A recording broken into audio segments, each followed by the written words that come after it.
Namaste everyone, how you guys doing? I hope all of you guys are doing extremely well.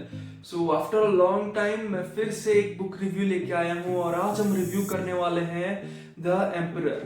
तो front side पे हमें देखने को मिलता है live the dream by Ram Joshi. तो ये राम जोशी की सेकंड बुक होने वाली है आई थिंक। एंड और बुक की बैक साइड पे चले तो फिर से ऊपर लिखा हुआ मिलता है द एम्परर और नीचे लिखा है Here is to all the crazy ones who do not have wings but have a dream to fly। तो बहुत अच्छा लिखा गया है ये लाइन। बुक के अंदर थोड़ा चलते हैं और देखते हैं बुक के किस तरीके से शुरुआत होती है। तो इसमें वंस अपॉन अ टाइम से बुक शुरू होती है और आफ्टर 2 years 3 years इस तरीके से स्टोरी को आगे बढ़ाया गया है।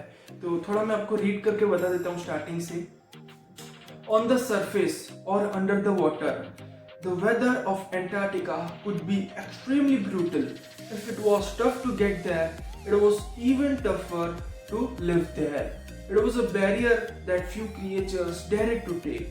But then there was a bird that made it feel alive. A bird without a nest. A bird who had wings but could not fly. The penguin. Every winter, the penguins not only fought to survive under the extreme conditions but also gave birth to their children in the middle of the deadliest winter. The newborn could undeniably end its life before it started. As they grew, the penguins rose to be one of the most resilient birds on the earth. Delightful, pleasing to the eye, innocent, cute, and yet the most resilient.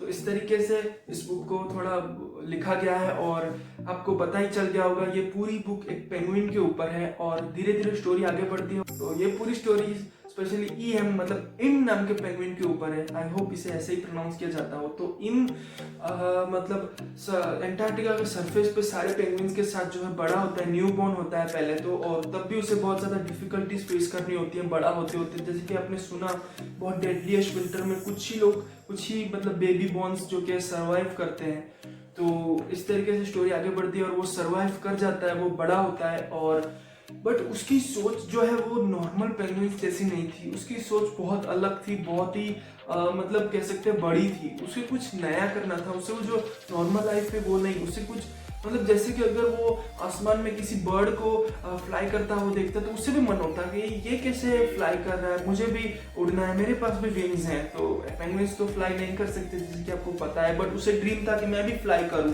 अब जैसे वो किसी mountain को देखता था तो सोचता था कि माउंटेन के उस ओर क्या होगा, मतलब उसे माउंटेन एक्सप्लोर करने थे, उसे देखना था। उसे मतलब छोटे बच्चों में जैसे क्वेश्चंस होते हैं वैसे उसको बहुत सारे क्वेश्चंस थे।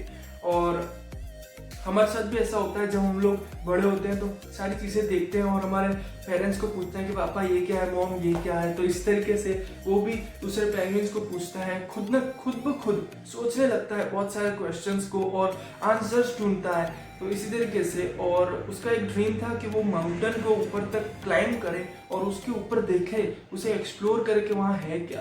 तो जैसे कि हमारे सबके साथ भी होता है और उसके साथ भी हुआ। तो जैसे ही उसने अपने ड्रीम के बारे में दूसरे पेंगुइन्स को बताया तो सारे पेंगुइन्स कहने लगे कि नहीं ये पॉसिबल नहीं है, ऐसा नहीं हो सकता, तुम क्लाइंब नहीं कर सकते या तुम उड़ नहीं सकते।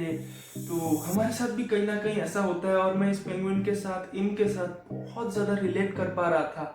और मेरे भी कहीं ना कहीं ऐसे ड्रीम्स हैं और सारे लोग हमें हर बार जो कि है वो मना करते हैं कि ये मत करो वो मत करो। पर मैंने इस बुक से एक चीज़ सीखी कि कभी क्विट मत करो। और जब मैं इस बुक को पढ़ रहा था तो मुझे कोट याद आ गया, इस बुक का नहीं है, मैंने कहीं पे और पढ़ा था। वो कोट कुछ यूँ था कि winners never quit and quitters never win. तो इस तरीके से कुछ था और मुझे बहुत अच्छी लगी इस बुक। मैं बुक में बहुत ज़्यादा कैरेक्टर के साथ रिलेट कर पा रहा था कुछ चीज़ों पे भी। तो या इस तरीके से उसके ड्रीम होता है और कहीं ना कहीं खुद के भी पास उसके एक्सक्यूजेस होते हैं। कभी हमें कुछ काम करना होता है, हमारे पास ना एक्सक्यूज होते हैं कि कल कर लूँगा, अरे मेरे पास तो ये फैसिलिटी नहीं है, मैं ये नहीं चीज़ कर सकता, मैं ये नहीं कर पाऊंगा। तो इस तरीके से होता है, बट वो क्विट नहीं करता है और ना ही अपने ड्रीम्स को भूलता है। और अगर आपको पूरी स्टोरी जाननी है कि वो माउंटेन क्लाइंब करता है, क्या करता है, उससे क्या प्रॉब्लम्स फेस होती हैं, उसके लिए तो आपको ये बुक पढ़नी पड़ेगी। क्योंकि मैं आपका सब चीज़ें बता के इस बुक पढ़ने का एक्सपीरियंस रूल नहीं करना चाहता और आई एम श्योर ये रिव्यू देखने के बाद बहुत सारे लोग ये बुक को पढ़ने वाले हैं। तो या उस चीज़ को ध्यान में रखते ही मैंने आपको थोड़ी बहुत स्टोरी बताई है।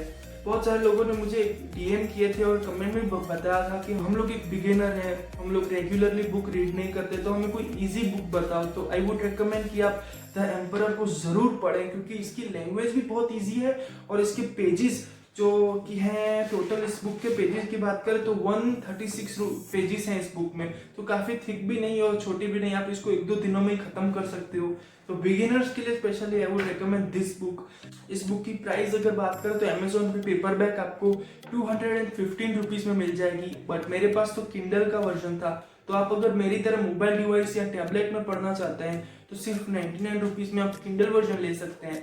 अगर आपको परचेज करनी है बुक तो इसकी मैं दोनों लिंक्स डिस्क्रिप्शन में दे दूंगा। और राम जोशी की आई थिंक ये सेकंड बुक है और मैंने तो फर्स्ट टाइम पढ़ी है इनकी बुक, तो मुझे तो बहुत अच्छी लगी है and I am looking forward कि इनकी अगर कोई नेक्स्ट बुक आती है तो मैं उसको भी ज़रूर पढ़ूंगा और आपके साथ रिव्यू ज़रूर करूंगा।